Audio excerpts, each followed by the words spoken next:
I love that. Howdy, howdy, howdy, and welcome everybody. Thank you for joining me tonight. We've got quite the topic to go over tonight, and quite a lot of discussion is going to be going on. Please remember that in the chat, please keep it as civil as possible. Also, if you have a question or you have a comment, preface it with question or comment in all caps, and then go from there. I'll try to get to each and every one of them. I am open for open debate, open discussion about things, but I ask that we keep it in a civil manner. We try to be as positive and supportive as possible with each other. Before we get started, you know how this always works. We got to find something out. What is that weather report, and what is it, Clearwater Chad? Hey, Poe, we'll get right to work. We got a lot of work to do. Weather in Clearwater, Buffalo is 31 degrees, Poe. Precip is at 0. Wind is at 1, and it's 71% humid, Poe.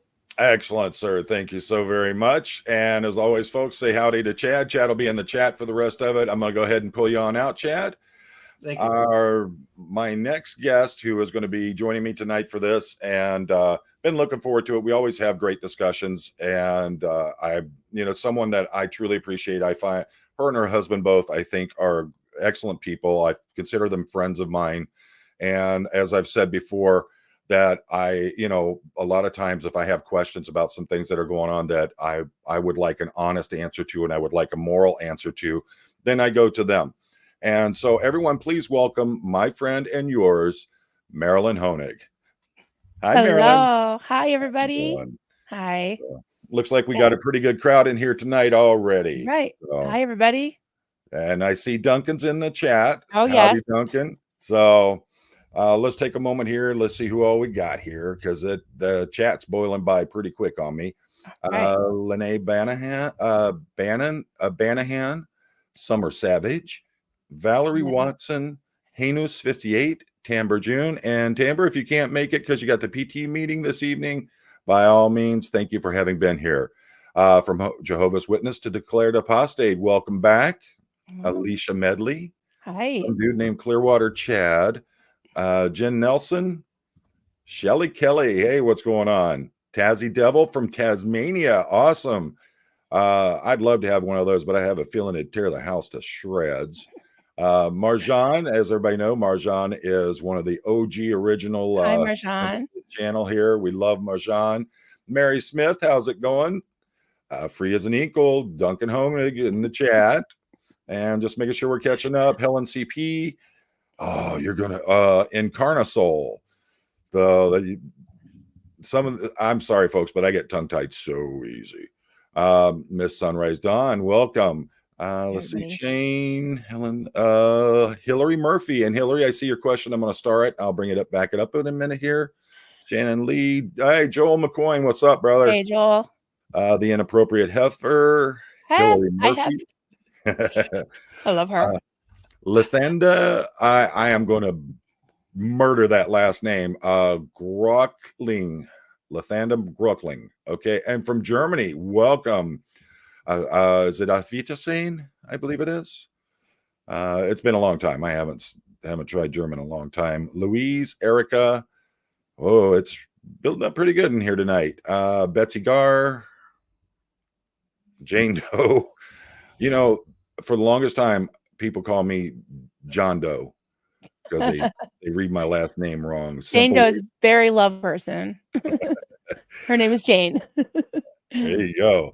Jedi Khaleesi 82. So TQCX9. Going Rogue. I like that one. All right. Oh, and Grouchy Mama Bear. Grouchy Mama Bear. I like that one. I like that one too. That's I relate. Okay. Do you know about the death of Kyle Brennan? Do you know about that, Marilyn? A little bit, yeah. His mom has a blog. It was deemed an unaliving, and there's some things that were, a little off about it, a little suspicious.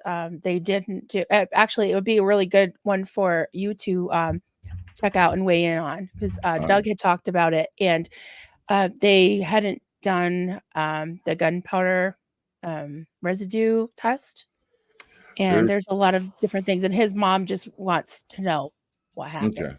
Well, I'll tell you that for the most part, and I know you still see it in television and a lot of movies where they do.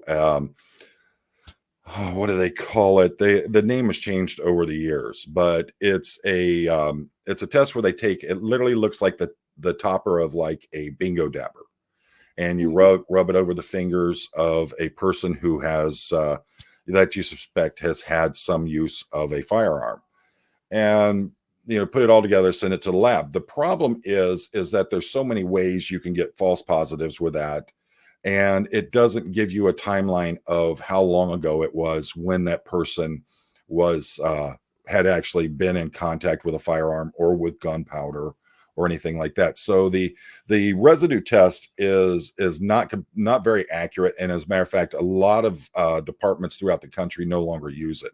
I know most of them here in Michigan don't use it anymore. Hmm. It's just not a very effective test, and it gives a lot of, yes, it can show you that someone has had contact or has fired a firearm, but it does not tell you when that happened or if that person actually was the person who did it. They could have merely shook hands with someone who has done it. And the thing is, it's not very good. But I can tell you this: I will look into this, and I will make a concerted effort to let's see, Hillary. I will make a concerted effort and look into this much deeper and see what I can dig up for you and see. Hillary said, "Oh, I can't click on it."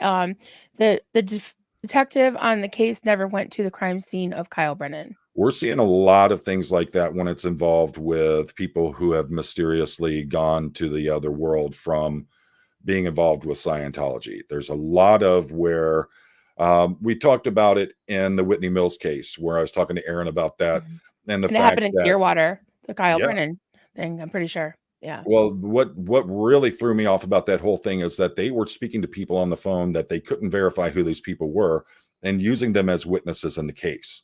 So that right there is a huge red flag for me, because if you're going to be involved in a case and you're going to be the detective that's actually investigating it, the only time I would do something like that is literally if I picked up my phone and I saw someone, I knew that someone was a witness to it and I had their number myself. I would call them from my cell phone and I would talk to them because I could verify. I'd know the voice and I already know the number. I know who the person is. I've gotten their contact information before and I verified it. In that case, they were talking to people that they've never talked to before. So you have people that you can't verify who they are, and you're taking statements over the phone from someone you don't even know who it is. Right. That completely throws a lot of red flags up, and it's things that can Yeah. get a case thrown out if there's ever any kind of prosecution on it. So there's a lot of things that happen, especially around people who are no longer with us, and they were involved in Scientology in one way or another. And Hillary, Hillary, I'm going to put my email address down here, and if you could get in touch with me, I will definitely look into this, and I will see what I can find out and what my thoughts are on the whole incident of it. And thank you for bringing him up, because the fact is I just did a live not too long ago with Liz Ferris, and one of the things we need to do is we need to keep bringing up these victims. We Yeah. need to keep them fresh, and need to keep saying their names so that they're not forgotten. And so this fight that continues on, we keep handling it properly. So, all right, Marilyn, it's been an interesting week or two, hasn't it? Yes, it has. It has. I think one of the things that really sparked off a lot of attention to what's going on now is the response letter that was received by Rabbit um, in connection to, what was it, 16 questions that were Yes. asked? 16 And questions. Yeah. and so those 16 questions were asked, and they were responded to by an attorney from the Aftermath Foundation.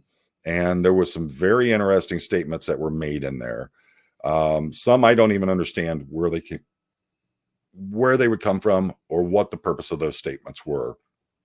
But I just like I said at the beginning, I value your input. I value what you have to say. I know you're going to give us an honest answer to things, or you're going to give us an honest explanation about your thoughts on things. So I thought that you would be the perfect person to bring on and let's have this discussion. Well, I'm definitely not always right, but I am always honest. I can definitely promise you that. Yeah, and that's the thing is none of us are 100% Right. right on anything. Hmm. We all make I make mistakes, every one of us makes mistakes, and the thing is that we just try to be as honest as we can when we're talking about issues, well, anything in our personal life. Try to be as honest as possible and go forward with it and try to be that right person, be empathetic, be caring and compassionate. And I think Absolutely. that it's important that this discussion needs to be had because there's so many questions lying around it, and a lot of people want to know if am I thinking the right way? Am I not thinking the right way? Am I looking at things wrong? What are your thoughts so far going into this? Well, I want to start by saying a little bit of like where I'm coming from. I'm not an expert in anything except maybe crochet. That's really the only thing I can actually maybe claim to be an expert in. I have a little, I guess you call it I don't really call it a show because I don't feel like this is a show on YouTube.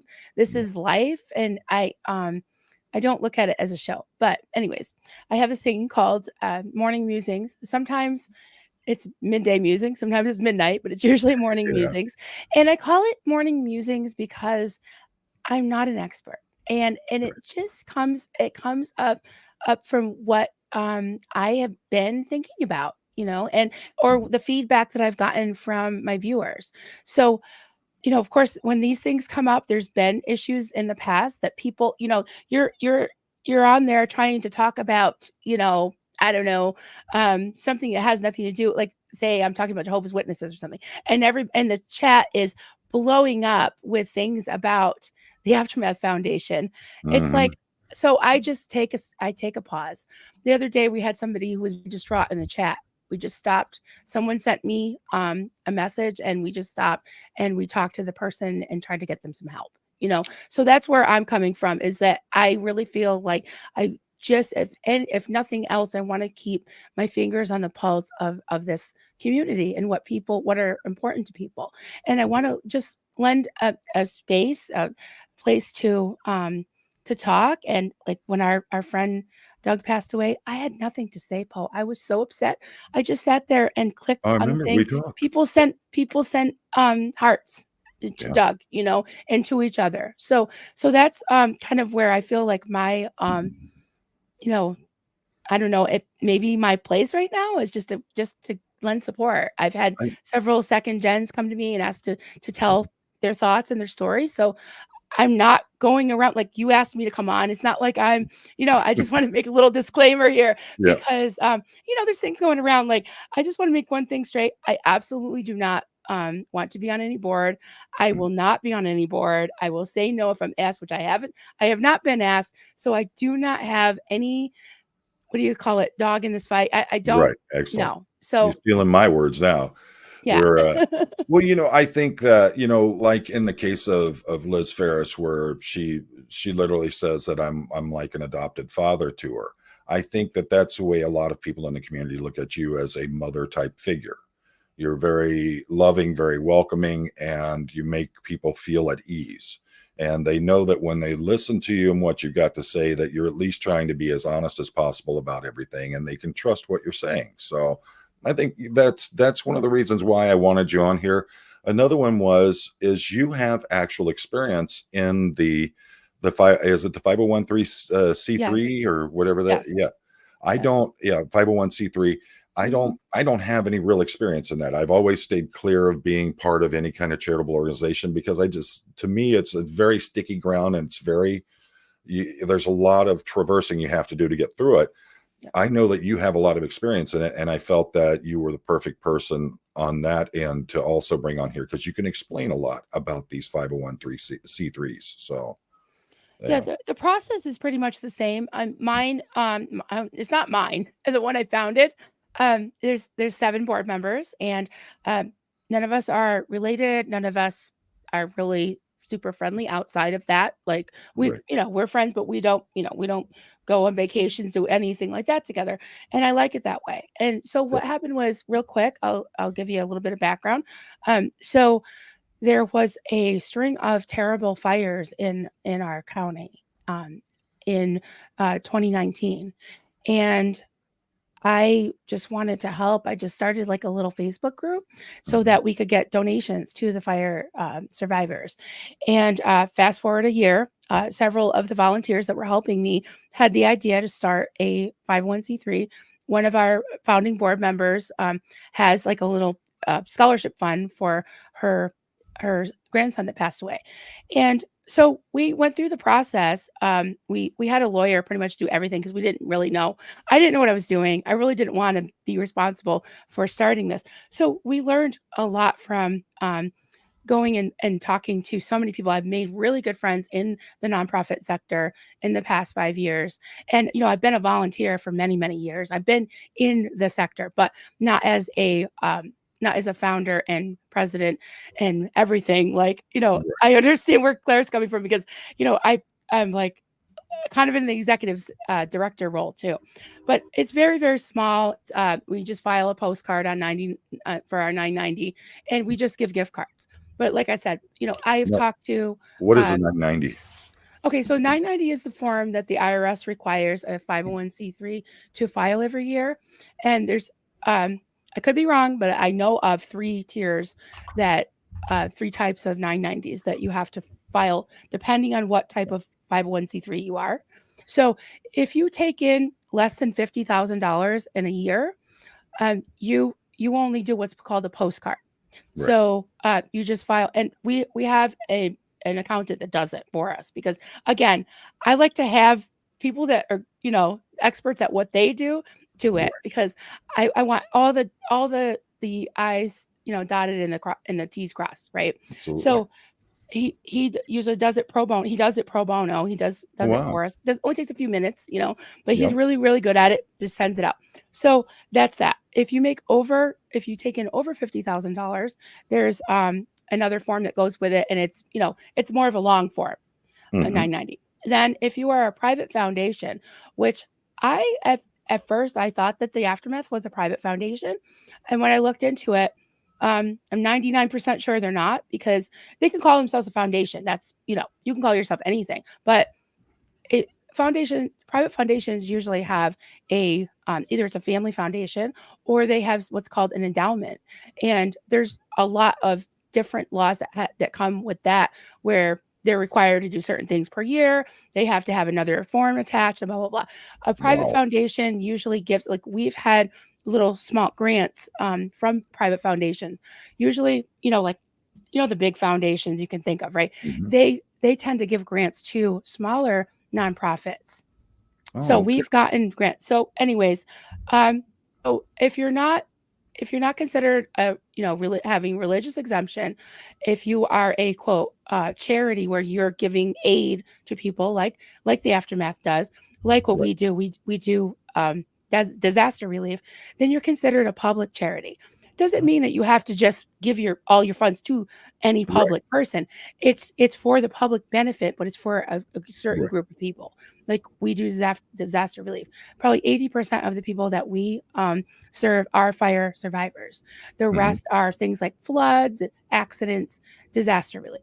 So that's and I just want to mention too is that I'm part of a network called Community Stakeholders, and it's all executive directors, founders, and presidents and board members of several nonprofits in my area.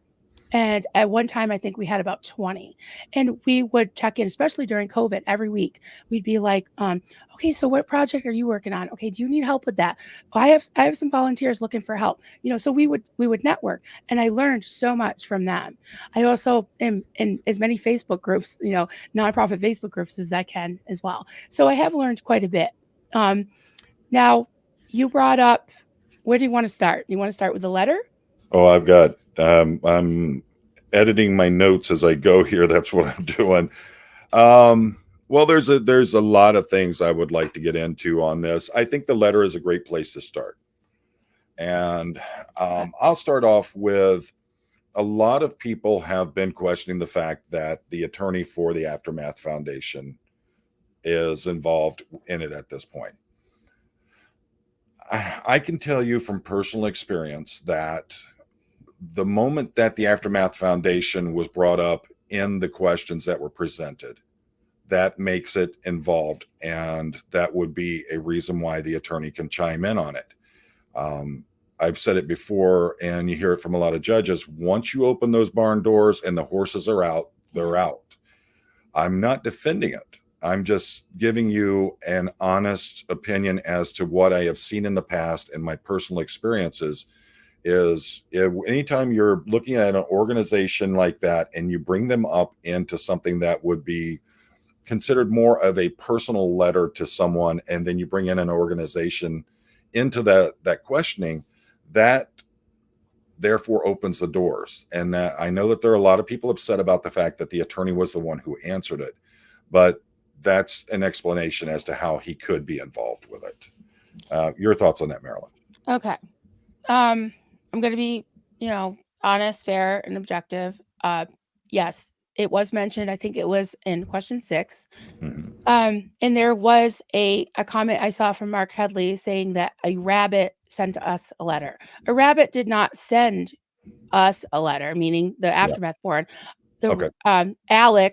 Alex the rabbit, which I'm glad she doesn't give her last name, because I don't want any crazies going after her. So she is a social worker. She actually has something like 3 degrees, and she was being basically a Courier. advocate, right. Yeah. Now, an advocate, but also she was just sending the letter, Right. those questions, which really was coming from a place of hurt. I when I read Mhm. those questions, I don't even really think that Miriam was necessarily expecting an answer. Of course, she wants answers to these questions, but Absolutely. they were coming from a place of hurt and of wanting answers, wanting some type of validation for the terrible things that she had suffered, and wanted Right. to know what he knew. So yes, the Well, Aftermath Foundation was mentioned, but watching that's a watching stretch. It's a stretch. Rabbit's live stream on it, and I just want to cut in for a second here. Mhm. She made it very clear. Miriam wrote those questions. She did not want to touch them. She wanted them to be in Miriam's word before she forwarded them on. She didn't Right. mess with them in any way. I just wanted to make that clear, because a lot of people were upset that they were saying Rabbit should have rewritten the questions and all that. I No. think she did exactly what she should have done. She let Yep. Miriam have her voice and let that voice be heard. And I She think was that's acting very as like a mediator and saying, Yep. these are the questions. Yeah, Yep. absolutely. So the fact that it was brought up, it was very loose. It wasn't, I mean, legally, I think you're right. I think that the fact that because it was mentioned, it opened the Yeah. door. But for the Aftermath Foundation to not only send a letter from the lawyer, but to mention fleas and dogs, like anyone I've talked to are just blown away by this. And I can tell you right now, like I mean, this wouldn't happen because I have such a little tiny nonprofit, but Yeah.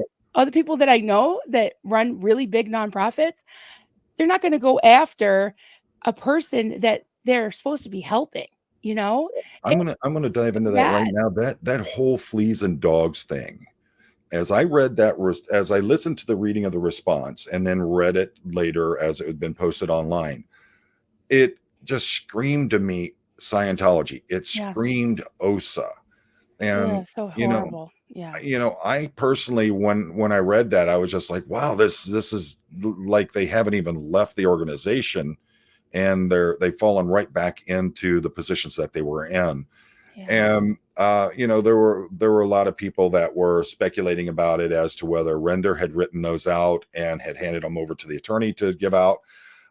I don't care either way. I just have no idea what in the world the purpose was of the fleas and dogs comment, because it has no bearing in what's going on with that. And I think that the fact that there is no reference as to why you would say it, I think that just leaves everything open, and it makes no point at all. It actually has no substance to the letter itself. What do you think? Except to insult, Yeah. possibly intimidate, send like no pun intended, dog whistle, Um, And again, you're adding insult to injury to a person, a Mhm. vulnerable population for which you are incorporated to be helping. Yeah. It's not about defending Mike Render's action or letting him in my opinion, it's a misuse of it. It is a abuse of power. It's another intimidation tactic. I'm not saying it's illegal, but it's certainly unethical, and it's I'll tell you certainly out of it's out of anything I would ever imagine that a public charity board would do. And we I'll could talk about that, yeah. the makeup of the board and their Oh, yeah, we're gonna their get into that. mission statement, the mission statement. I mean, yeah, Yeah. there's some I'll tell you systemic issues. something that threw up some major red flags for me was as I was hearing Miriam discuss how she had gone about um, talking to, and I believe it was Claire she was talking to, how they were doing this through Facebook Messenger as the way that they were communicating. I felt that that was to me personally, that felt very inappropriate. You mean when she That they was would be asking when I for believe aid? Miriam was talking about requesting the money for the PTSD counselor, Yep. and the discussion was back and forth. And the problem I have is you're doing this on a public messenger forum on Facebook that I feel that that should have either been through email, some kind of private messenger service where other people don't look at how many people get hacked every day on Facebook. So you've got those 2 points that are going there on it, or even Yes. just do it through a phone call. That really just it threw me off that Yeah. you're handling business through that open public messenger service like that. And that, Even if it's a private message, yeah, that's just Facebook. I mean, yeah, emails should be and not to bring up old things here, but it mhm, did make me feel like a little bit about a lot of even the private emails that are going back and forth, going back and forth. right, I think that these communications are misused. Like, I don't think they've taken any courses on nonprofits, and I don't think they understand that there's certain things that actually need a formal vote. right, And they do a lot of the day-to-day operations can be done by email. But if you actually need to vote on something, especially policy wise, you need to call an emergency meeting right away. yeah, You know, and and who is holding them accountable? yeah, Obviously, no one, because the stakeholders have no say, right. no And say at all. I gotta say, with the pandemonium we all just went through and everything, it is now become appropriate and it's used millions of times a day where they hold these meetings via Zoom or something along those lines. And that's another way that it can be done. It's a live, real-time, secure way of doing it. They're doing it through video, but it's a thing where everybody's there. And I agree with you 100%. There shouldn't have been this, okay, I'll look into it and I'll see what I can Yeah, do for you and all that. It should have been to the point of, all right, we've got to have a meeting. We got to put this out there and we've got to vote on it and see what we can do with things. I just don't, for me, that whole Facebook Messenger thing just yeah, throws me off. It also screams of unprofessionalism. yeah, absolutely. So, I agree with that. I've been, Janet said something. I think he's mhm. conflating two statements. Oh, Miriam spoke where's with Claire. It's Janet? Janet with a palm tree at 8:28. Oh, there we go. Okay, let me pull that up real quick. I Yeah. think he's conflating two statements. Miriam spoke with Claire on the phone and submitted an application. Correct, but I believe that there was actual, from what Miriam said that there was actual discussion back and forth on Facebook Messenger concerning that. And that's what I'm going by on there. And I have no doubt whatsoever. As a matter of fact, I do believe I remember her saying something about an application and all that. But it was the discussion of it further on past that point that was happening on Facebook Messenger, and to me, that's where there's a problem with it. It's just not a professional platform that you would be Right. holding discussions on something like that. Yeah, I And agree. as something there's a lot of things that are really getting me on this.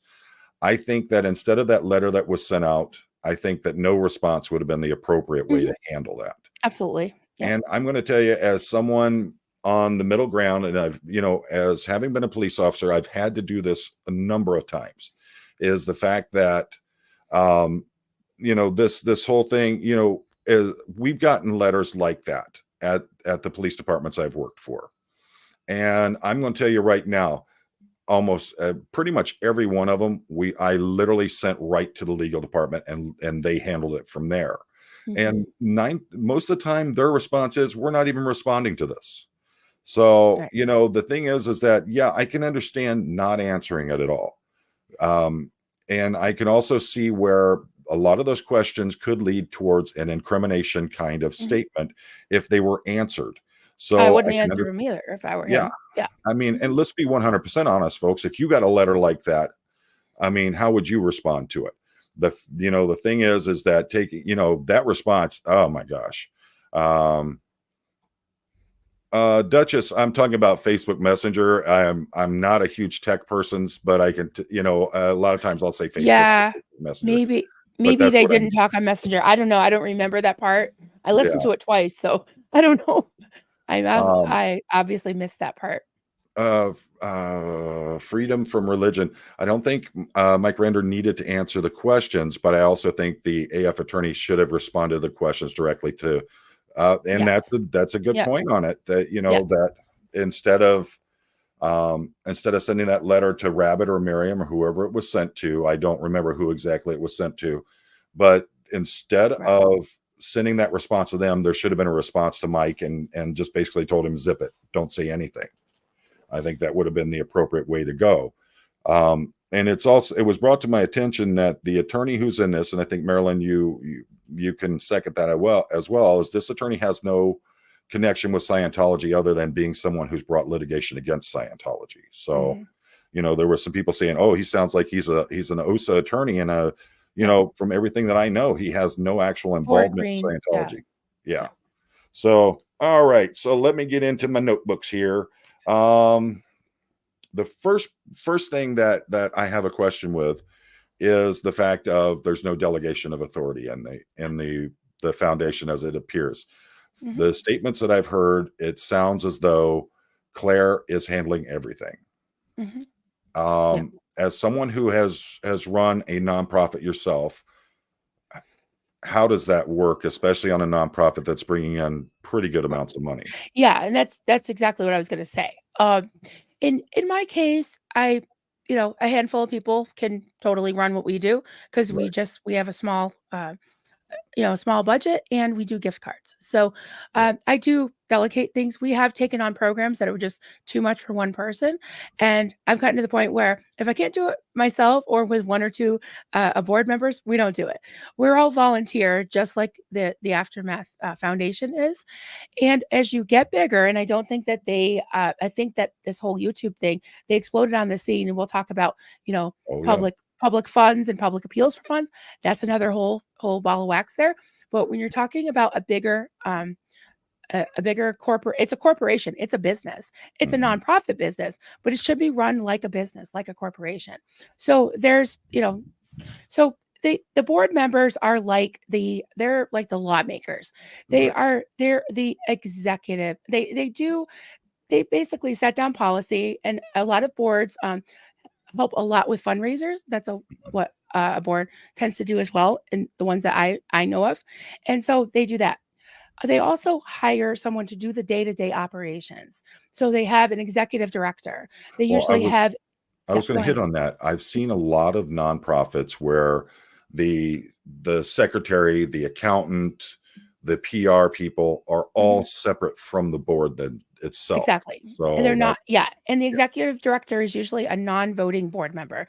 right. The board hires the ED, and Mhm. the ED would hire an assistant generally, like an administrative assistant.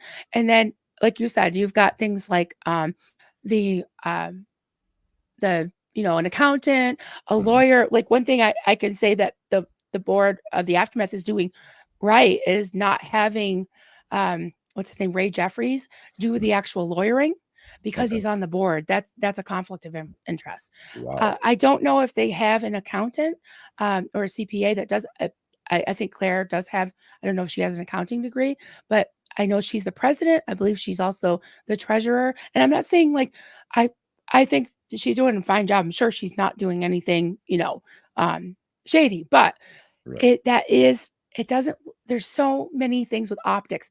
Optics do matter when it comes to a public charity, when it comes Oh, yeah. to that type of thing, because People vote with their money, their time, their trust, their Look at the support. shadow this is thrown on the Aftermath Foundation. Mhm. Whether it's positive or negative, everybody is talking about it, and there Yeah. are a lot of people And who they are have a right very to. They have angry. every right to Yep, talk about it. If and you gave $5, if you even sat mhm, up all night and sent, letters, or if you volunteered to be a volunteer, anything, you do have a right to ask questions. You do. yeah.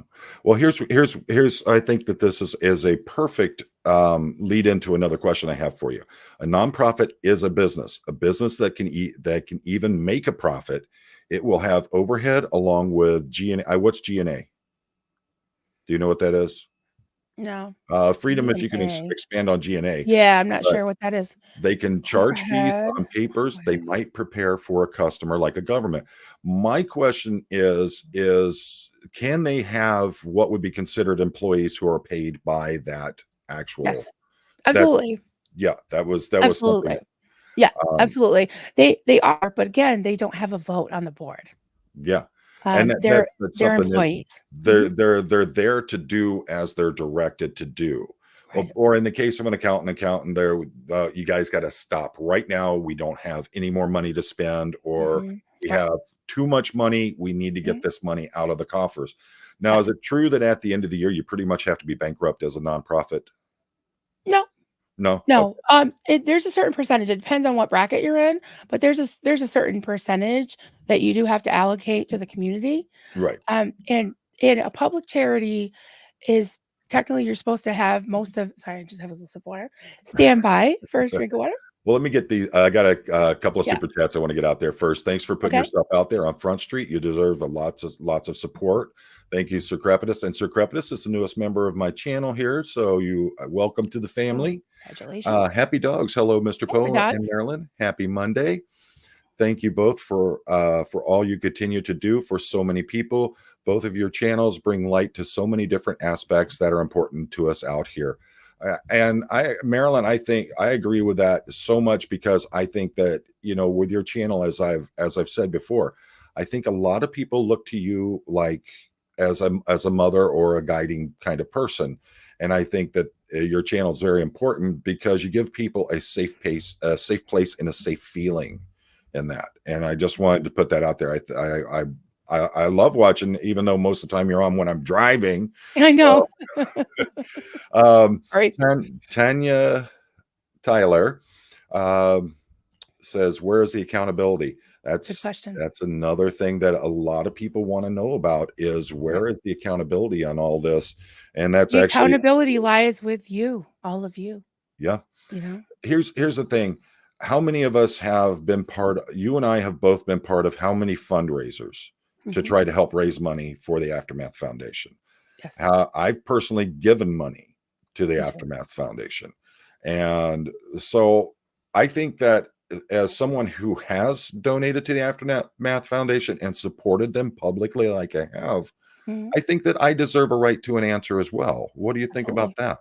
Yeah, well, there's very basic things that you learn when Mhm. you go to start a nonprofit, and I Mhm. hope that they learn this. Well, hold They're on. definitely Do they have learning it like now. actual courses and classes that you You can take? can take them, you don't have to. You can Okay. just do it yourself, it's like, Right. you can go online and just like be getting ordained, you know? Yep. You can do that. Church of So Eternal Sunlight. exactly. So, I really wanted to know what I was doing, getting Yep. myself into.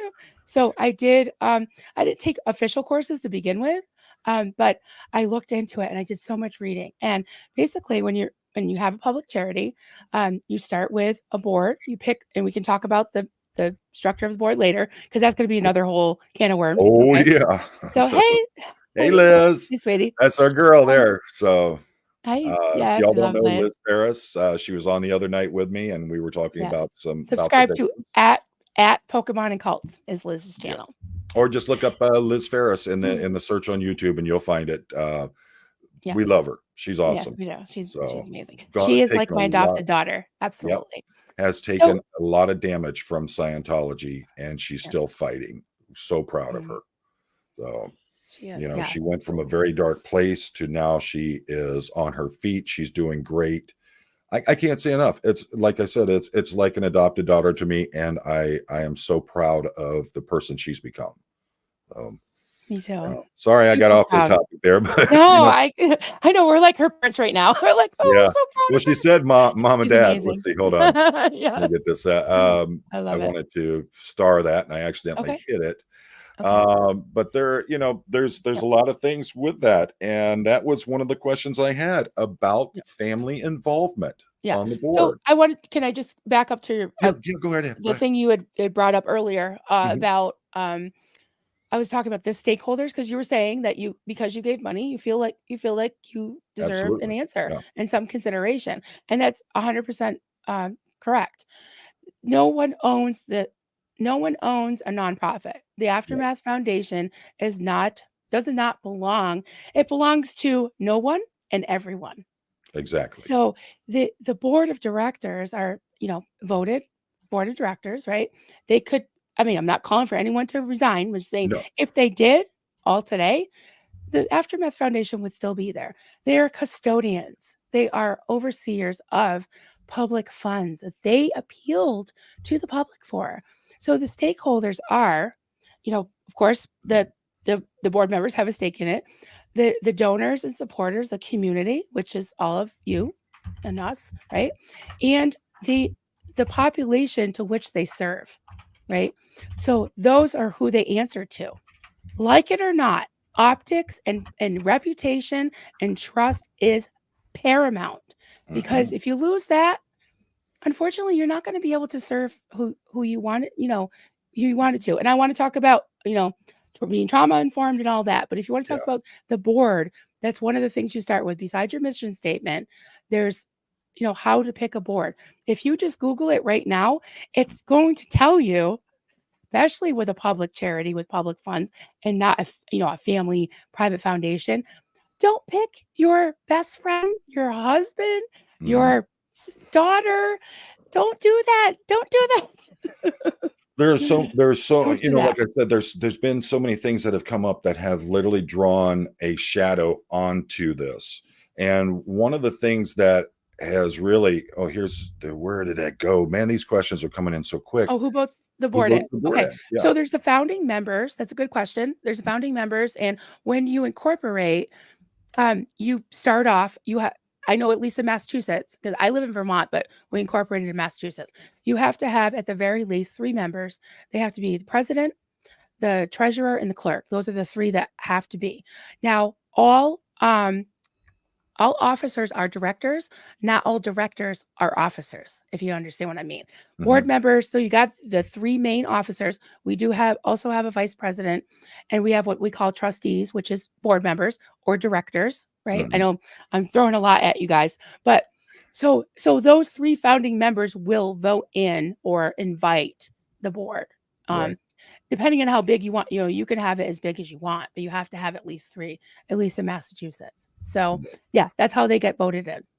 And generally you pick from, ideally you have a representation of the people you're going to serve. You got 3 really tight, as thick as thieves, married couples that are all ex-Sea Org, and all top executives.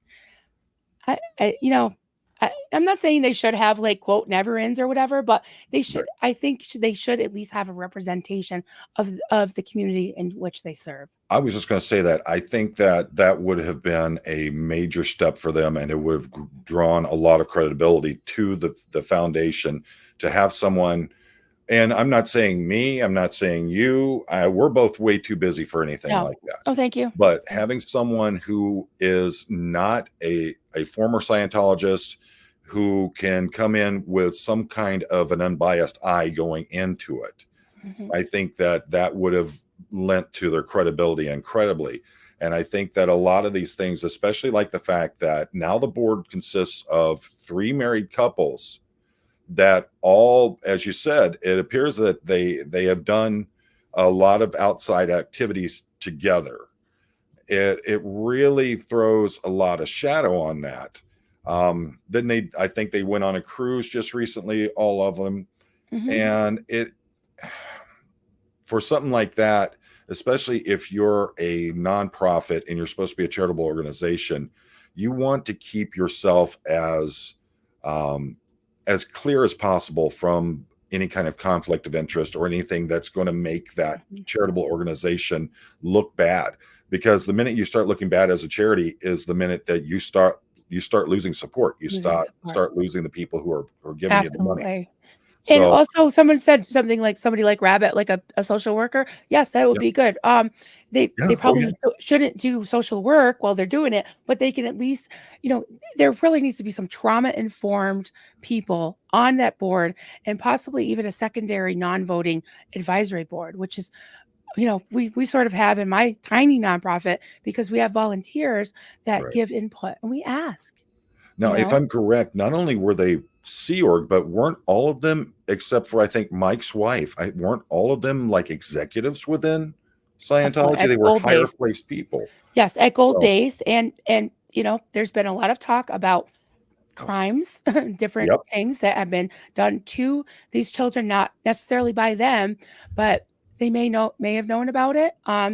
In Matt Pesch's case, I've heard that there was a girl that was, and I'm not saying anything bad about him. I'm just saying that because he was part of the cult, he was actually driving this little girl Bianca to her hard labor job in Clearwater when she was a kid. And she said he's a nice guy and everything, but he was driving her to her. Like, Poe, would you drive a child or even a young teen to their heavy labor job in the morning, every morning? I wouldn't be part of that. I I mean, know that should be illegal. you know, They I should be in school. I mean, it's one thing you're No. working on the family farm or something like that. Right. That's one thing.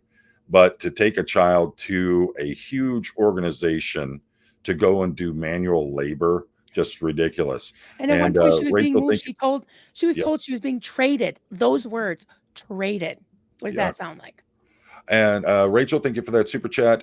They need a more trauma informed board. I agree, Yep. Yep. 100%. At least, Absolutely. if not a board that's trauma informed, you need at least one or two people on there who have some Advisors. kind of Mhm. education on that. And I And think please, that's, I mean, didn't we learn this in kindergarten? Don't call names. I mean, don't call your most vulnerable population fleas and dogs, and don't call uh, your donors keyboard warriors. yeah, And if you and do, say you're sorry. Just say you're sorry. Or you didn't yeah, mean that. Anything. that's the thing. And Rachel, don't worry about saying it after you thought it. Believe me, my mind races at a million miles an hour. So when I'm typing, I generally type about 50 sentences ahead of what I'm thinking. So, um, yeah, the let's see. I'm going over my list here because Okay. it's pretty crazy. I think that one of the things that I'm very interested in is the fact there's been no response other than that letter to what's going on. And I think that, as I said before, as someone who has not only donated, but someone who has actively helped in fundraisers for the organization, I feel that I and everyone else who has donated, we deserve some kind of response. Yes. And the fact that the silence has stayed, and the only thing that we've seen so far is a letter that just reeks of Scientology in and of And it's itself. disdain, it's Yeah. condescension, it's contempt. It's Yeah. terrible. No, just no, don't do that. Yeah. Let's see. There is murkiness with YouTube money versus donations. They both feed into each other, so there's a lot to lose. Well, that's one big thing and thank you for that super chat, Destiny. Thank you. That's one of the things I don't like about. That's why I go with coffee or I go with Fourth Wall and things like that, because there is so much that is taken. If you give a super chat to me, that's one of the things that I hate seeing is that you give this money because you're supporting, but yet 30% of it's going to be taken by the platform. So I have a problem with that. In the case of the donations, though, when they do the aftermath, it's 100%. Is it? That's Yeah. awesome. Mhm. That's Yeah. great. I didn't mean to interrupt. I'm sorry. Oh, that's all right. I get yelled at for That's why I was more than happy to let you guys run those fundraisers. I'll come in and I'll help you out, but I Yeah. don't know anything about them. And that's why but yeah, that's the thing is that with the YouTube donations, if they're getting 100% of it, that's awesome when it's a charitable thing. When it's actual, And yeah. that's nice to Yeah. see. The chatathons that we did, I think Chad's probably listening. Those Yeah. we just posted their Venmo or Mhm. donation button on their website or blog, or in Yeah. the case of the 10-hour chatathon that we did for specifically for Mike for his cancer treatments, that was to his blog, the donation button. So I think Okay. maybe, I don't know if it's 2.5 or 3% versus 30% is good. Yeah. Okay. Yeah, and let's think, I know if I remember correctly, there was some kind of statement in that letter from the attorney that says asking that the letter be shown in its entirety if they present it on any kind of social media. And, Really? I would Really? hope that, you're an attorney. I would hope that not you, I'm talking about the person who wrote it.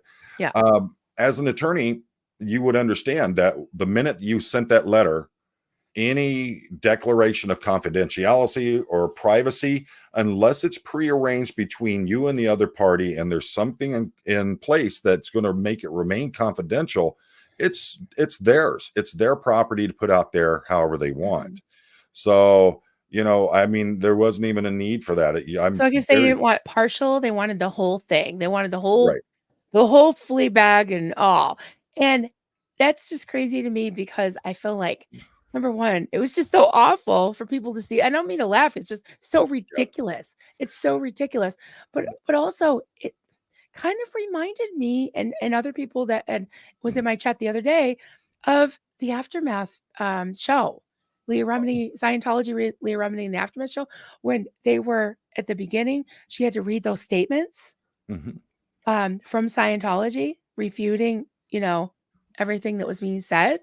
And she read those out. Oh, yeah. I had no question whatsoever. Having watched Rabbit's content, I had no question whether or not she was going to put that whole letter out there.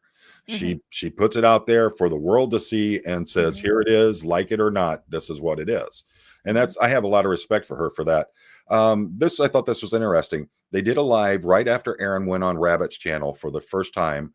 Was awkward. Their silence might be less awkward than when they do talk. Not defending them, it was icky.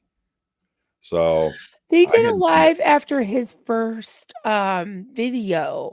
When he was on with Rabbit, I don't remember them going live right after that. I think the first time they went live, as far as Mark and Claire go, I think was with Liz Ferris. I'm pretty sure, but that I could be wrong. yeah, I don't personally. Let me put this disclaimer out there first and foremost, folks. I do not know Mark. I do not know Claire. I don't know Mike. I know none of them. Okay. The only time I've ever had any kind of interaction was if you see the wavy davy up there on top of the guitar. That was when I sent an email to Claire, and the response I got was wavy davy showed up.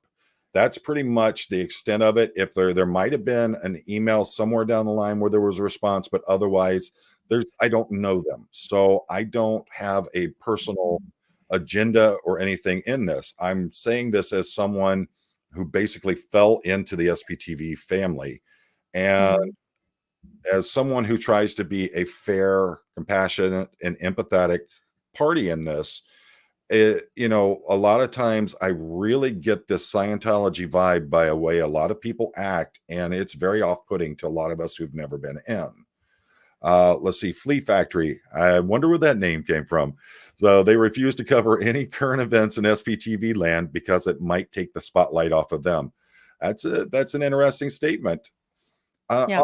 I'll tell you personally, when I found out Mike Render was coming on YouTube and he was going to start his own channel, I was excited.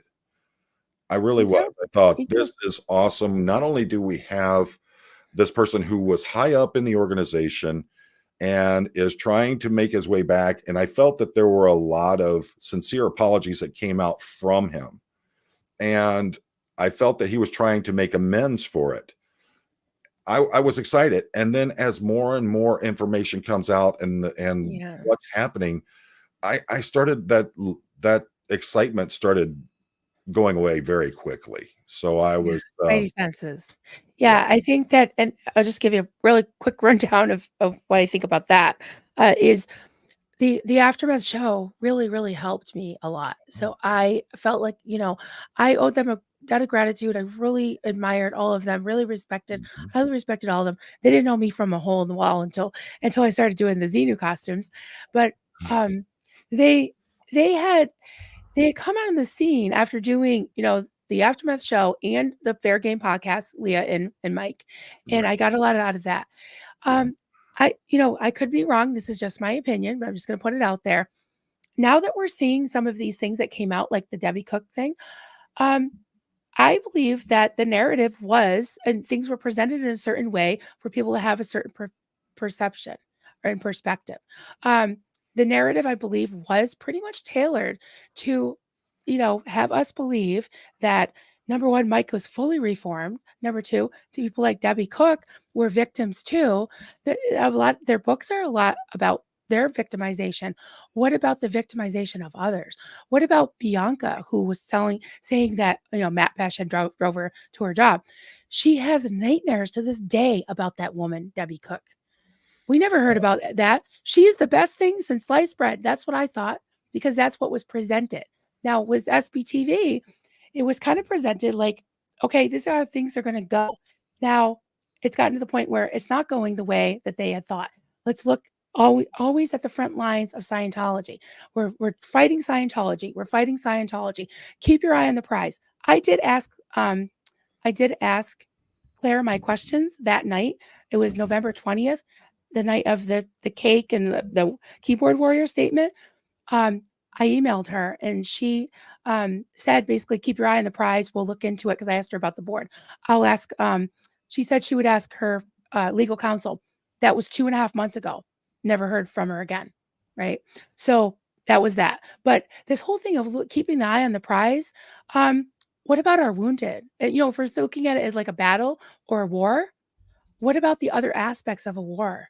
We're Right. not just fighting on the front lines. We need to take care of the people that are traumatized, the people that need help, the refugees, if you will. We need Yeah. to look at them too. It's not all about, it's like, don't pay no attention to Miriam. Pay no attention to this one. There are so many Miriams, and they are coming out of the woodwork. And that's, What that's one of the yesterday, reasons why another one came out, Gabrielle. Go ahead. that's one of the reasons why I did that live stream with Liz the other night.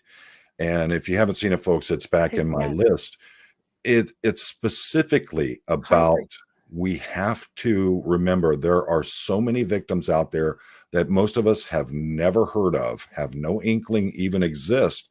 A lot of them are hidden in the shadows and they don't want to come out. But we have to keep our eye on it and we have to be vigilant. And I think that's one of the big things. Instead of all of the drama and chaos that's going on, the focus should be on them, and the Aftermath Foundation should be about helping them, no matter Right. how they feel about you as a person, what they feel about your story. If you're a victim and a survivor of this cult, you deserve some kind of help. And to me, that really Yeah. burns me, that here it is, they have an organization that had the ability to do so much, and now they're really being put into a dark light on it. Eat more pizza, and I love that with the Noid there. Good evening. Since Mike Render is on the Child USA board, have they made us any statement? I didn't know he was on Child USA. Did you? Absolutely, yeah. I found that out fairly recently, but Mhm. that is Child USA. Yeah, it's a big nonprofit to help ch- children victims of SA. It's for education. It's Wow. against child trafficking. Yeah, so, That's and I wow. understand, and I'm trying to be fair about this. I really am. I understand maybe Mike felt like part of his penance or whatever, making, feeling like he's making a difference. It burns Post biscuits. Yeah, I've had so many people say you sound so hillbilly with some of the stuff you say. I say it That all the right time on there, my channel. that right there is about as hillbilly as it gets. I have a cup that Let's says see. "Don't burn my biscuits." Yeah, Uh, yeah, yeah. let's see. And I'm going to get to a point that if anything has burned my biscuits, it's this one. It's about Aaron Smith Levin. To have things go down the way that they did and have Aaron kicked off the board, removed from the board, voted off, however you want to say it, to have him removed, but yet with all the allegations that have come out and leave Mike on there, I know. Yeah. that screams of impropriety. Mhm. So, Gary Mackey, howdy. Hypocrisy. Yes. You Hi, know, Gary Mackey. that's Hello. the thing is that to me, that is so, it feels so unscrupulous. That just Yeah. feels like it, we're going to judge you for what you do, but you're not allowed to look at us. That's the And feeling I that's get from it. right. And that's why you So, don't have besties, 3 couples, best friends on the yeah. board. And you know, Hello, there's Verna. those, and if anyone doesn't know, Verna is a friend from the Philippines. She has a great channel, really good person. I try to catch her lives when I can, but it's nice. It's I think what is it, Verna, like 8 o'clock in the morning there in the Philippines. I think they're Oh, 12 or wow. 13 hours ahead of us. But you know, the thing is when I saw that come down and I saw what happened to Aaron and the way it it all went down, not only did that scream OSA to me or Scientology, Yeah. especially the statements that I heard when it came from with Claire, and this floored me when I heard the what was reported as what she had said to the then acting chairman of the board. Remove to paraphrase, remove Aaron, or if you're not going to do your job, step down and let someone else do it. And that just screamed Scientology to me. What were your thoughts on that whole thing? Yeah, absolutely, and I saw the email, I saw the receipts, and it Mhm. was just, whoa, whoa, yeah. Yeah. And And it was definitely not what was presented in that Aftermath board, video. It you know, was not. Ken, Karma, and it's all splendid to witness. You know, when we're trying to build this community where everyone, we're trying to get it so it's open and inclusive, and something like this happens, it knocks us back so many paces in the efforts to try to build this community. And I agree. You I get see the a car outrage. wreck, everybody slows down and wants to see it. Yeah. So I understand completely what you're saying on there. I understand the anger too, Oh I yeah. mean, I deal with things with humor sometimes, Yep. you know?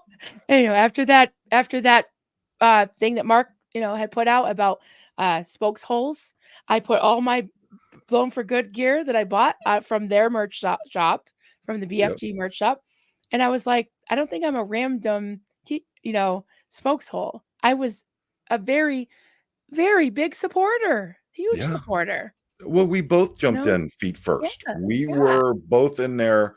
We were helping out best as we could.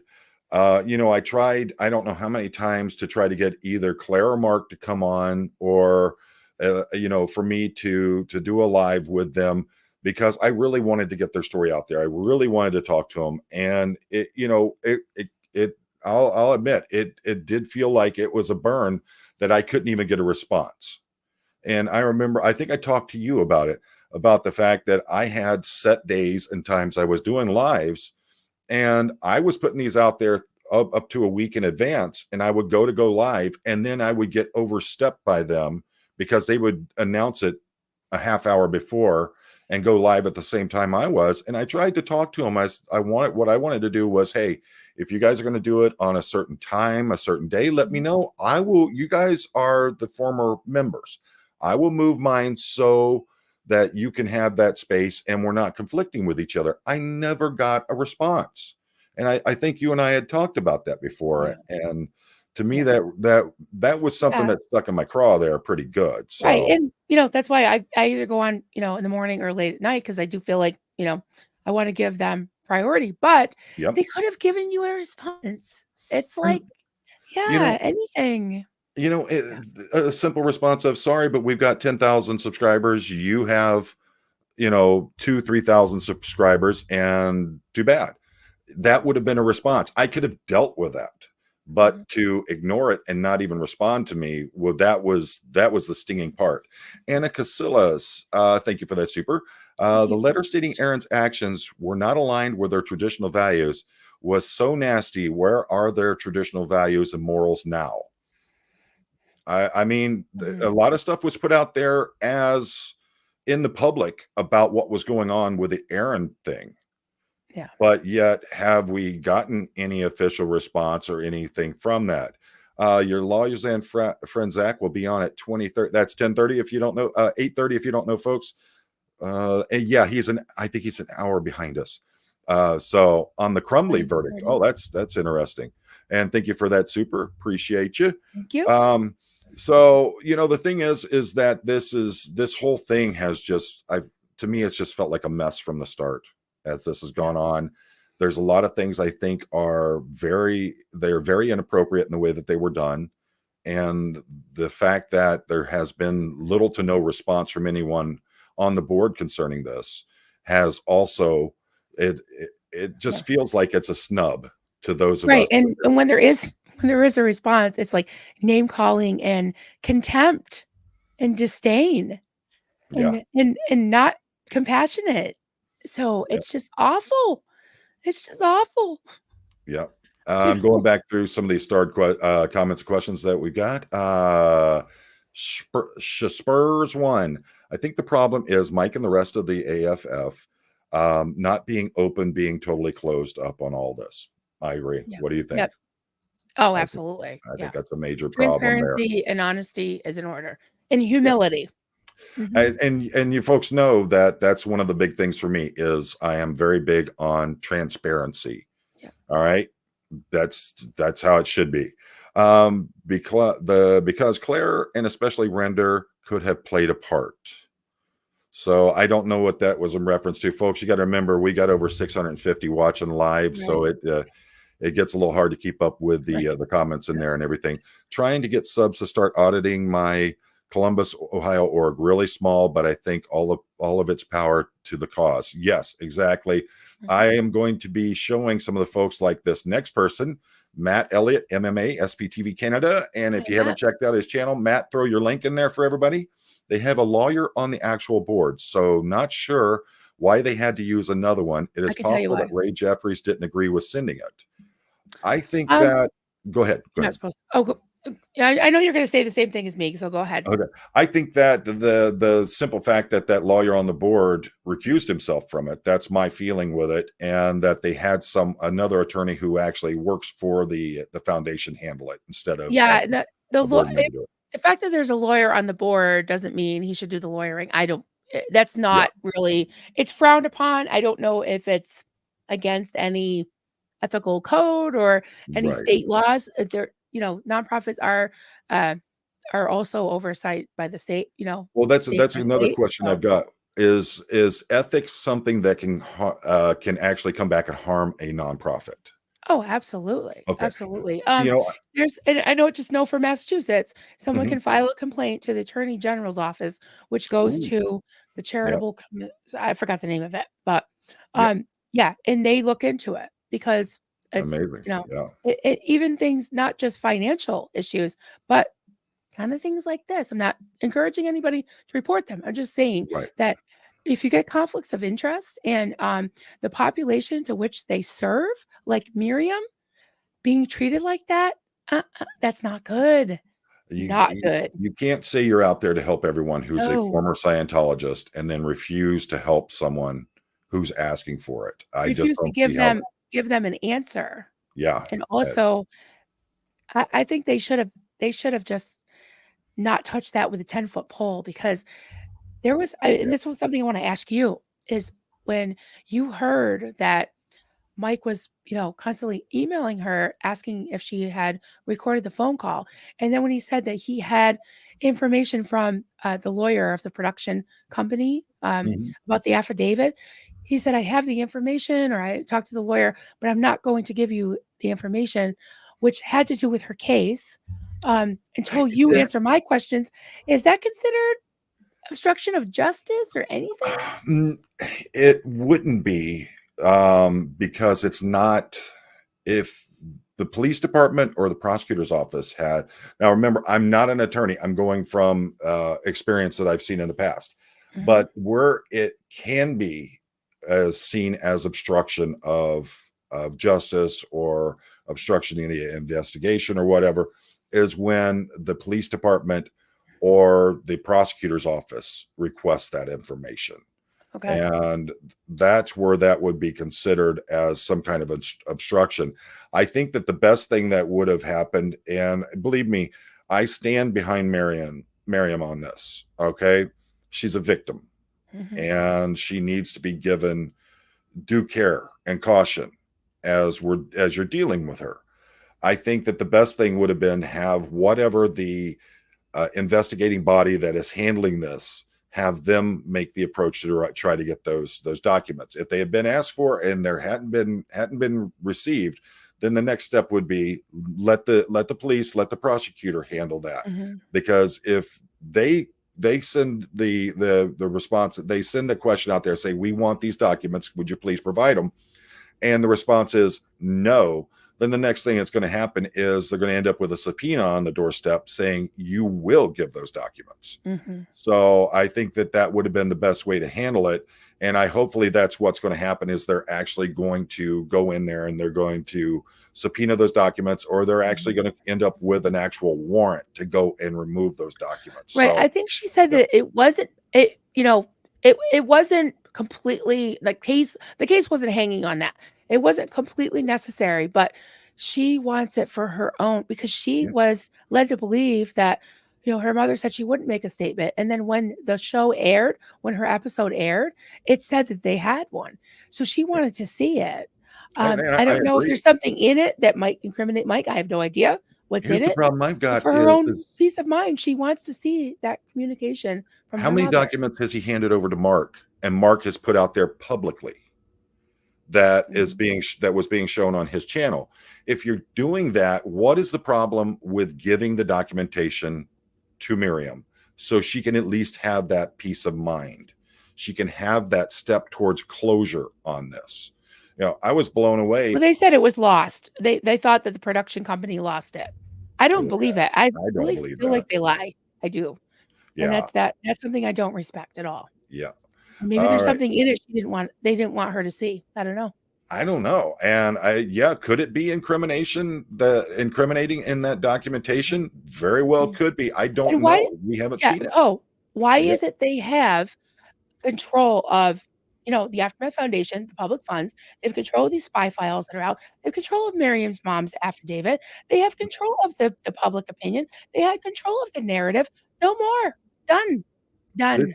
this sounds No this more. say it again. This sounds so OSA in the way that this is Well, they being were handled. OSA. I don't think they still are. I mean, I there's don't think they are. conspiracy No, theories. No, but they have not they've shed they haven't shed their Scientological way of they haven't thinking. that mindset. Yeah. That's what they It doesn't haven't shed is that whole mindset of this is how we've done it for decades.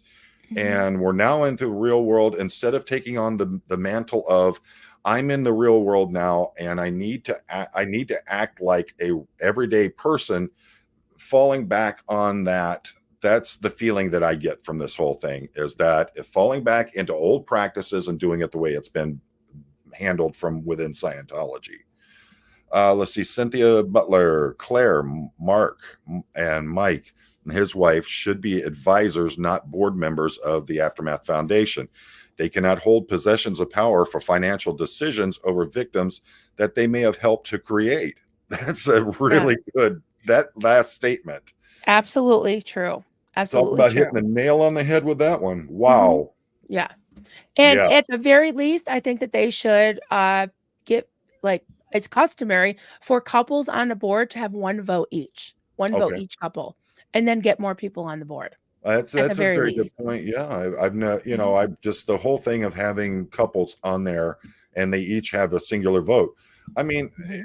in all honesty, you and your spouse aren't going to discuss this so that you make sure you're on the same playing field when you go in to vote. I mean, it just screams of impropriety Yep. from my personal standpoint of Mhm. it. Linda, and yes, you're a proud flea board warrior there. Rabbit has a bachelor's degree in criminology. Yes, I remember that. Oh, a master in social. Wow. she was the perfect person for Miriam to turn to. Yep. Absolutely. Yeah. I've said it before. I think that was a great interview on Rabbit's part. I think I have a lot of respect for Rabbit and how I do she too. does stuff. So, Mhm. Modern Dancer, Facebook used not for Miriam, but Claire used Facebook to find other people who needed help from the Aftermath Foundation. I'm not discrediting the Facebook as to making initial contact and all that, but I think that once that contact was made, then the proper ways of contacting each other should have been put together at that point and move it from a forum that is hundreds, if not thousands of people are hacked daily. Mhm. I I see have, what you're saying. I can't tell you how many times a day I get messages from people that have links in them. And then you see the person posting because they've created a new account saying, don't go to my old account. Yeah. So, Yeah. yeah. Someone asked a question, I think I lost it now, but about, and I wanted to get your take on it too, not to Mhm. interrupt, but about how Miriam said that Mike Rinder had contacted the investigator that was standing in for the one that was on leave, and he went around her and contacted that investigator. And she Wow. was so traumatized and scared and intimidated that she was actually asking for help from the Aftermath Foundation for therapy for what he had pretty much inflicted upon her with all of this intimidation. You know, it was That's crazy. crazy. Yeah. Whoever posted that, if you could repost that, I would really appreciate it. There's, Yeah. like I said, we have over 700 people in watching live right now, so it gets a bit hard to keep up with it sometimes. Right. Yeah. Let's see, Calico, thank you for that. Will you go over Mark's post? Um, Folks, if you don't know, my life is so hectic right now. I have so many things going on. I have a good friend who's very ill with cancer. There's just so much going on in my personal life right now. I've been trying to keep on top of this, but it's hard. There's so much coming out every single Yeah. day. And If you want to see it and you haven't seen it, Nora, oh no, Nora has the yeah, screenshots of the post on her that's who I was trying to community think of. Yeah. page. Yes. And make Mhm. sure you support Ono Nora. She has been through a complete ish show with Mhm. hatred and things that are coming out. I mean, you Yeah. talk about someone already traumatized from what they've come out of to come into the SPTV world and just the blatant attacks that have been made on her. Nora needs that support. So make sure you show that love.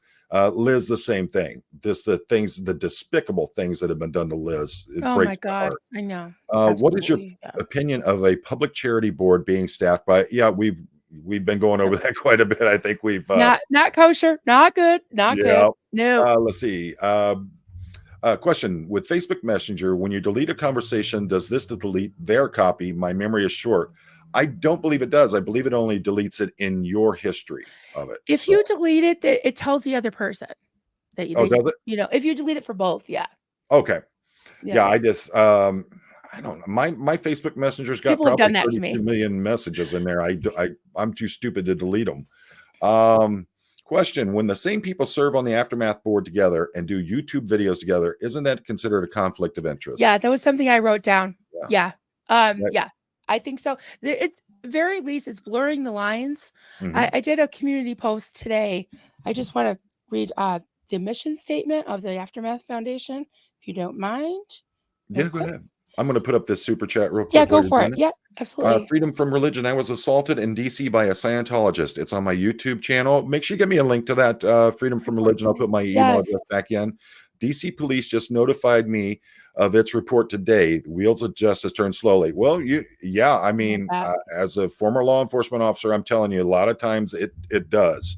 Um, Thank you for the super chat too. yeah, thank you so much. But the thing is, and I can tell you, as a former detective sergeant, that when I would come in, there would be a stack of reports every morning that I would get. So sometimes, yeah, it can be a slow process to get there.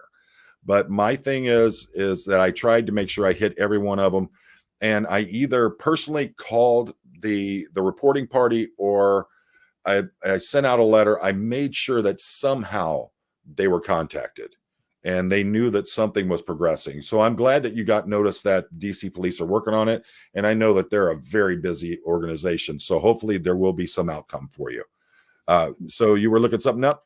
Yeah, if you don't mind me reading this one paragraph from Right my ahead. community page. Okay. No, So we're don't do it. talking about we're talking about the aftermath purpose and mission statement as stated on their website.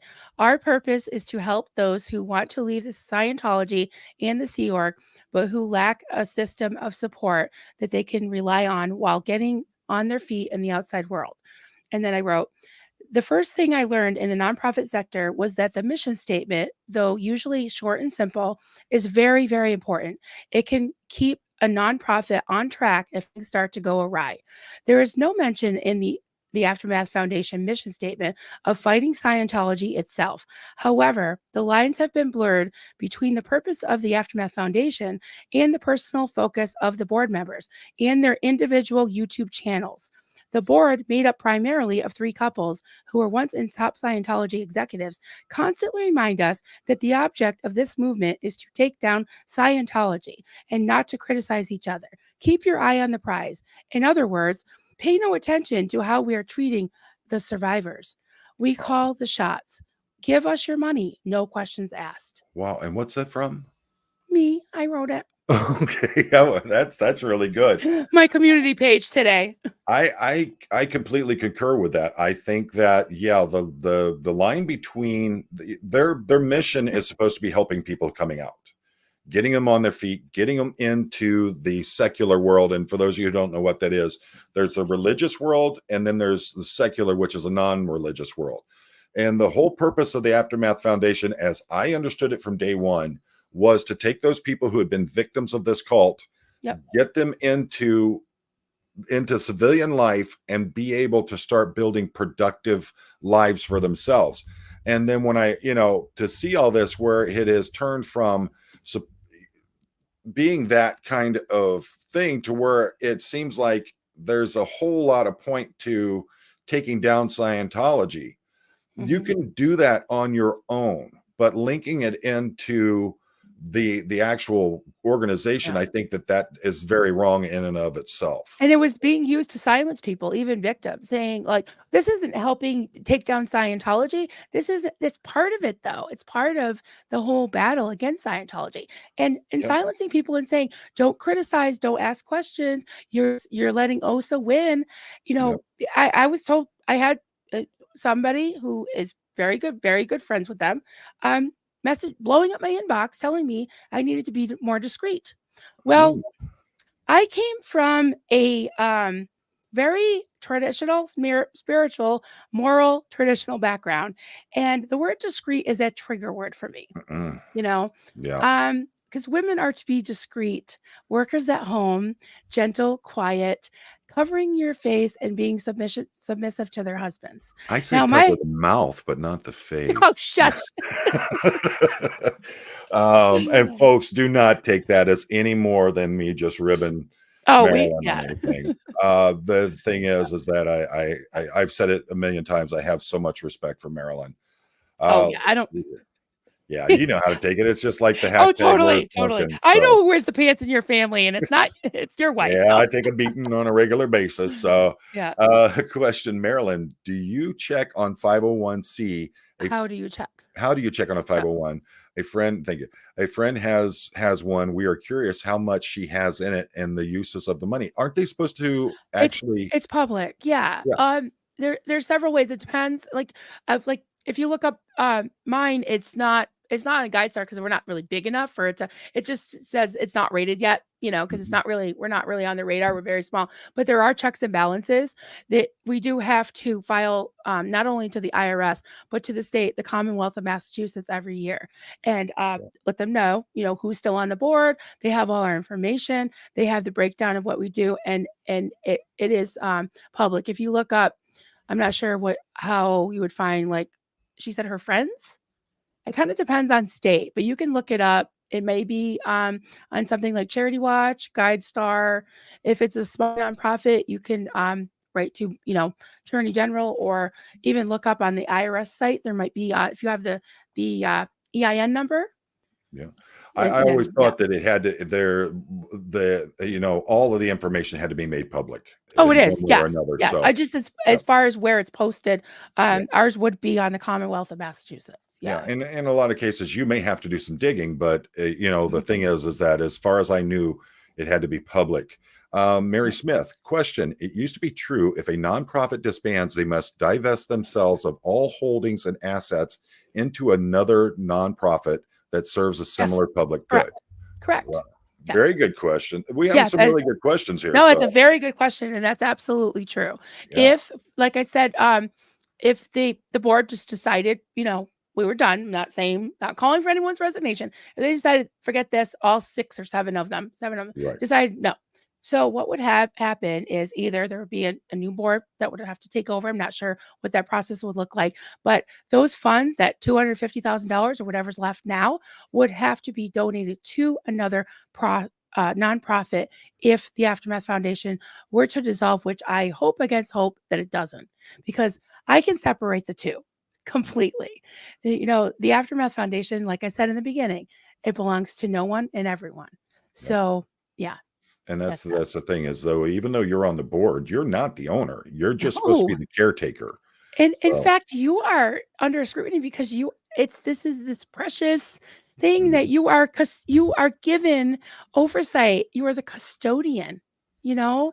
And again, just having trauma informed people that can treat people fairly. If someone's getting answers 1 to 2 days and Miriam's getting punished because she dared to ask Mike Rinder some questions, that's just not good. Not yeah. good, guys. And I'm glad she It came hurts me to forward. see it that it's happening. Yeah, me Let's too. see. Oh, sorry. And I think we've addressed this, and I think we're Mhm, both in agreement that there needs to be some kind of statement as to that. mhm. Dwayne Mansell, why has Mike Render not been held accountable for his crimes against humanity? There's probably a million different reasons. None of us know. He may be working behind the scenes with some kind of law enforcement body to try to bring down others. And we know that oftentimes in a situation like that, people will get immunity from it. So there's a lot of different reasons that may be happening. I'm not personally involved with it. I don't know, but I have been asking that question myself. When the board votes, don't they need to update the minutes? Oh, when the board votes, don't they need to update the minutes?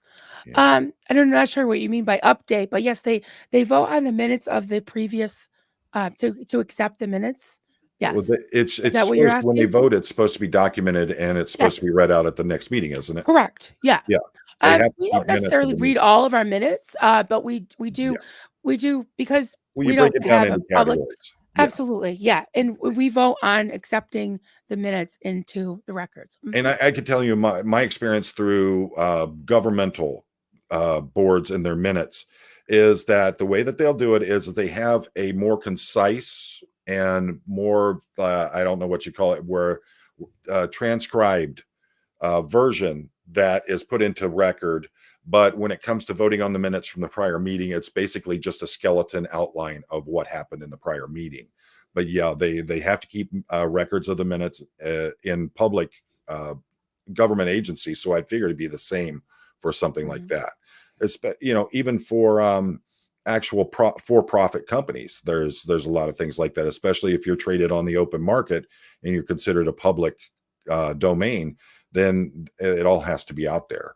So, do you think this situation would harm them getting donations in the future? I It think it's already has. already harming it. Yeah. Mhm, mhm. Um, question: shouldn't they have to give a reason why Miriam was turned down for help? Sounds like it was because she made Mike mad. This is not a reason to be turned down. I agree, it's a reason she Um shouldn't be turned down. But what do you No, think? I don't think they officially turned her down. They just froze her out and disconnected from her, like they have Mike Brown, like they have many other people that have asked them any questions. Dead Wow, silence. Like they have the hundreds, if not thousands of people that left that unsubscribed from their personal YouTube channels because they were called names and never given an answer and never given an apology. I just So I think silence. And always attacked. What do they say? Never defend, always Always attack. attack. Attack. What does I keep saying? Attack. This whole Yeah. thing has given me Yeah. the air of like those super villain movies where you have the council of villains sitting high above the Yeah. people that they're going against, and they're shadowy figures that are that's this whole vibe I'm getting from this. Yeah. Well, I think of like somebody like sitting on their throne, like what Mhm. did they say in Let them eat the cake. royal family? Yeah, the royal family was like they say never complain, never explain. Yeah. It's just like I don't owe you an explanation. You're a mere peasant. You're a peasant. Yeah. Off with your head. Go away. If you want my help and you want me to help you in what you're doing, then Yeah, you need show to do some some respect. explaining. How Yeah. can they serve a population about assisting people into the outside world if people have never been in the outside world? It's like the blind leading the blind into a country. I agree. That's why Very I good think point. that the foundation needs at least one person on there that has never been in. I think that's a very important thing that should be done. Mm. Let's see. Oh, the SPs at Sea Cruise is a go. See Chun Yun Smut's community page for the details, and there's the link to it, folks. Yes. That's awesome. I know. I can't But, wait. all right. Let's see here. Okay. Oh no, Nora shared Mark Headley's response. Have you? I think we just went over that, didn't we? Yes. Yeah. Actually, it's actually okay. On her page. Yeah. Khaleesi. Okay. I apologize. I Someone said, butcher names. Ann Casillas said, anyone that ghosts Mike Brown and Rosemary is toast in my book. And absolutely. Like, this is another thing that I'm seeing, and I could be totally wrong. This is just my opinion, is it seems like people are being kind of love bombed until until they start asking questions, or they're no longer of use to certain people. And what does that sound like? Scientology. Yeah. And it sounds a little bit like a narcissistic abuser too, honestly. I'm not saying anybody's a narcissist or a psychopath, or sociopath, but yeah, it's not And nice. Not nice to do. Diane Etex addicts. That's Watching the current. Marisa. Hi, Oh, okay. Diane Addicts. That's her Oh, channel. It's I'm Marisa. stupid. Too It's many hits to the Marisa. head, folks. The current Aftermath board brings me back to when I was on staff. All of their tactics, the way they removed Aaron and called a Scientology ethics handling. Aaron mentioned it on his show, and that's something that we both have said. We both agree on that it screams of Scientology, and it screams of OSA. Here you go. Where did it go? Oh, there we go. Y'all typing too fast for me. Oh, there we go. All right. Question: what happened with Mike Brown and the board? If you could give us a little bit into that. Explained it. Right. He explained it last week on the tail end of he's been doing videos every week with his mom. She does a video, she does a pre-recorded video, and then he premieres it live and talks about it and takes questions. Someone did ask him about the situation, and he said that he had tried even before Rabbit to reach out to the board on Miriam's behalf, and they just froze him out and stopped answering him, which is really sad. And Mike Brown is not, an emotional, given to quote drama. Like, no, Yeah. And Ann was saying he put it in there, and he gave credit to them for helping his mom get out. Yeah, he did. He did. And then won't answer his questions, just like you were saying. That's crazy. Sir Crepitus, Marilyn, thank you for your time and input. Mr. Poe, you were right about deserving an answer. Many people, including myself, donated to them and feel as you do. Yeah. Folks, you have every right to.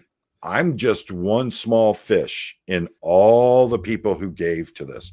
There are people who literally gave hundreds, if not thousands of dollars to this. So, what I did and how much I gave, I feel is nothing in comparison to other people. There are a lot of people who are on fixed incomes or don't have a lot of money who scrape together what they could just so they could donate to this, because they are so the fire in their heart. They want to do the right thing for this, and to have this happen, this really hurts so many people. Yeah.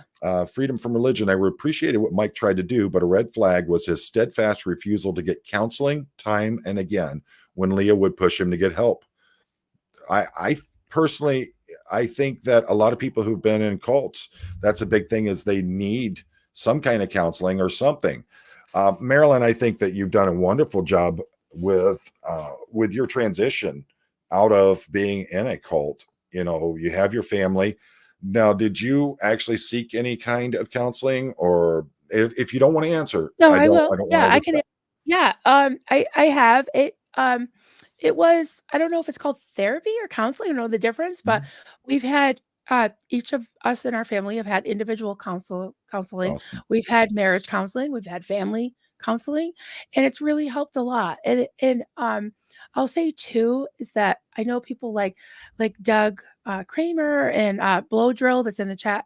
Dylan had a difficult time leaving Scientology, and and they tell their story that they were even homeless for a time. I remember Yeah. Doug saying that kind of like saved his sanity in a way, to have to go out in the world and make it on his own and not be insulated and isolated. Because I do think that if you leave a cult, but you create your own bubble where you don't have to be on the outside world, you don't have to realize, to learn how to function, how people function, then all of a sudden, what, 20 years later, you're treating the outside world like peasants that have to salute you, when we don't understand. I Yeah. always say that the IC of the elemental PMC, we don't know any of that. Yeah. You I know, don't know the we don't salute nomenclature. them. We don't. You know, Yes, and it and doesn't. hitting We're on all that, equal. We're all equal. hitting on that, I love Doug. Doug was a friend, and I really valued his friendship. And it really hurt when he disconnected from me there towards the end. But also, I never gave up hope on whether or not he would get back in touch with me. I held to that hope that he would somehow reach out to me at some point, and it broke my heart to find what you saw. I called you that I morning. I know. was Yeah, just torn yeah. up. And he Um, always spoke well of you. It was nothing personal. He would just yeah, have his times that he felt like he had to distance himself from certain things, and it and had nothing to do with you. You Doug know. had, folks, and I'm going to be 100% honest because I considered him a friend and a brother, but he had demons he had to work out with and he had to fight. And it broke my heart. I wish that we had stayed in contact, and hopefully we could have had a different ending to this story. Yeah. But that's a perfect example of what's going on with a lot of people coming out of Scientology. Right. They have been so broken and battered by what they've lived through and the ordeals they've had to deal with. And that's why having an organization that is not questioning whether or not you're going to praise them or you're going to make them look good, like Mhm. an organization that just says, okay, you need help. How do you need help? What can we do for you? One of the things that got me so behind the Aftermath Foundation was talking to Aaron, and how he said, we've got a lot of people that are coming to us, and some of them are willing to come out and tell their story. Others don't want to, and we're not going to push it with them. And that told me right there, we're going to help them. And it doesn't matter if they're coming out and helping us by telling their story. If they need that help, we're going to be there for them. And I think it's just been so convoluted and it's been so transformed over this time. Mhm. That's the feeling that I get from it, that there's been so many changes in the way that they're handling and helping people, Yeah. that it really bothers me with that. Yeah, and back to the thing about not operating in the outside world. Doug, Mm. Doug was, he wasn't still affected, and probably, did have. I mean, who doesn't? I had my own demons, but what I was saying was, as far as seeing how the real world operated, and him being able to kind of separate himself from that, and he called a lot of this. He called out a lot of the things that we are just seeing now. Let's That remember that back in the early days of the SPTV world, Doug was the big dog. He was one of the originals out there doing the live streams, and he was had one of the biggest audiences. And then they kept whittling away and chipping away at him till finally they got all of his accounts Yeah, deleted. yeah, So, he had a very strong voice there, and then suddenly he has nothing. And when I had heard about it and I got in contact with Doug, and there were a lot of people who worked to help get Doug back on his feet with what was going on. Um, and it breaks my heart. I no, think I I'm miss done him, talking about it, but and I think that he would be happy that we're talking about things and letting people ask questions and holding space, And because that's smoking what that he cigarette did. while he's doing I it. know, and that's what he did. Can you scroll up a little bit up to Uh, Dianetics, Marisa? Let me She's know been when I'm getting trying there. to 9:38 p.m. Dianetics, all caps. Marty Rathbun was Leah's first choice. Let's see here. Oh, look at She's all these she's comments. trying to get I know she's trying to get our attention, Oh, but there we go. I can't click on That's, it. There it is. oh, that's all right. Marty Marty, Rathburn was Leah's first choice. He declined, so they got stuck with Render. Wow. you didn't know. I I did didn't know not know that that. either, but Wow. yeah, I I always found that thought a that few months ago. her and Mike were like bestest buddies. And that's why it came about like that. Wow. And that's a crazy one with Marty and what's going on with him. And I've heard from people who personally knew him very well and what was going on with him and why he was back into the fold of Scientology and everything. And just pray for him, folks. That's best I can say Yeah. for it. And All she's right. saying Go ahead. Marty's belief system has always been Scientology. Oh, it's going so There you fast. go. Yeah. People need to stop believing fluff pieces by bloggers and journalists. They need to start listening to those who were raised in Scientology. Yeah. I agree with that. And Dianetics, Marisa, I think we're going to do a stream this week. Excellent. So I can't wait to see that. everyone's That's gonna voice be awesome. matters. Yeah, everyone's voice matters. Yeah. And here, Lizeka. Now I'm feeling a little betrayed. So many other victims. Folks, we have no idea how many Yeah. victims are out Yes. there. We never will. That's the problem, is that there are Yep. so many people that you will never hear about because they got out and they're so afraid of being fair gamed or anything else happening.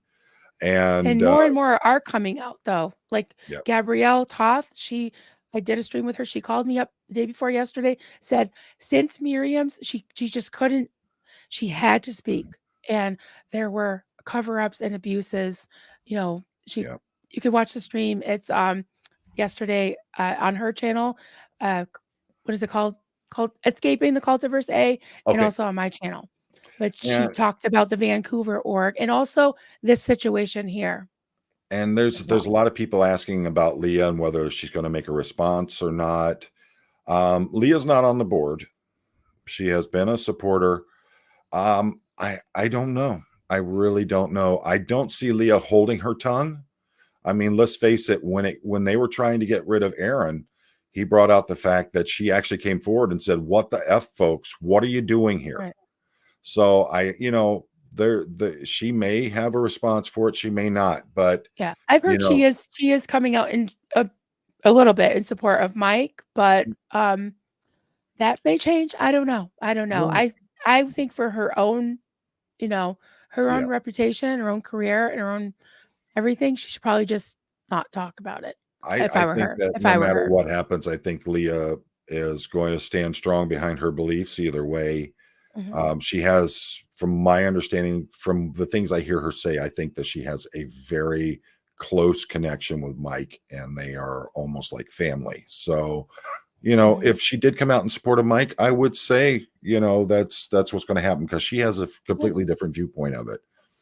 Well, Yeah, and Marilyn, she has a lawsuit going too. So yeah, she's yeah. got a little bit on her plate. Yeah.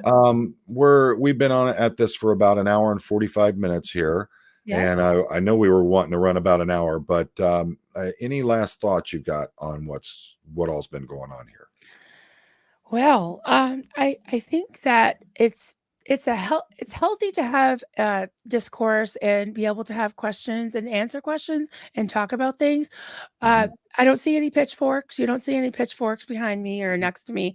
I'm not trying to destroy anyone's character. No. I'm not taking away from all the good that Mike, Mark, and Claire uh, have done, but there is also accountability, transparency, and humility in order. And again, I don't want to hear another person say, don't speak out publicly, don't ask questions. You're letting Scientology win. If you're a drama, you're drama. If advocating for our wounded and our people that need to have an advocate, that need to have a voice, if that's drama, then okay, bring it By on. all means. I So think that before we can even try to heal, we have to confront the issue. Yeah. That's why, every one of my live streams in the last few days have been eventually devolving into what's going on here. And that's why I felt it was necessary to make this live stream and to get out there and actually discuss it. Appreciate it. I Listen respect to, that. I do. I yeah, really do. and I wanted to hear the comments from those of you who are in chat, because you have just as an important voice in this as anyone else does. We don't have an SPTV without you. So I think it's very important that we hear from you. And I think Sharona made an excellent statement. Leah will stand strong in private if she feels the need to. She wasn't involved with this. We can demand she gets dragged into it, in my own opinion. But I mean, in all honesty, if we're asking that people be allowed to have their privacy and not be forced to be involved with anything, then it should be from the top as well. We should look at Leah that same way. Folks, again, as always, I so value the fact that you would spend your time with us, listen to what we got to say, engage with us. Give us your open and honest thoughts about things. None of us are going to agree 100%. But the fact is that we've come together. Chad, make sure you log back in here, man. Make sure we come together and that we are a cohesive community, that we're caring, empathetic, that we are being open and welcoming to everyone. And I think it's so important. And someone made the comment, life is too short to be worrying about all the drama. I agree with that. But before we can move forward and actually start making the proper moves to build a stronger community to take down this cult, we've got to start coming together. And this may be something that actually brings us all together. Yeah. So, folks, tend to the wounded. Yep, exactly. Yep. And as always, folks, life is short. You get one shot. Make it count.